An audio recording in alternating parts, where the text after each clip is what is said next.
করবেন করেন, আমাদের কৃষি অফিস থেকে আমাদের জনগণের রাস্তা বন্ধ করে দেওয়া হয়েছে।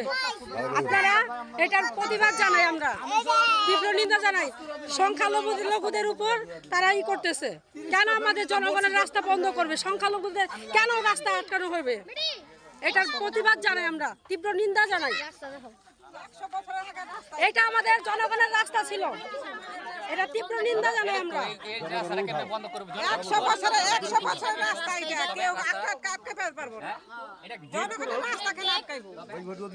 এটা পূর্বকালীন রাস্তা ছিল, এটা পূর্বকালীন রাস্তা ছিল।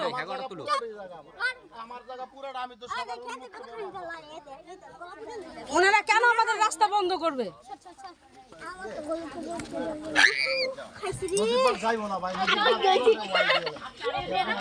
ওইখান দাও আটকায় ফেলাইছে। গ্রামবাসী আছেন টোটাল মিলা পরে একটা ওয়ে বানাবো।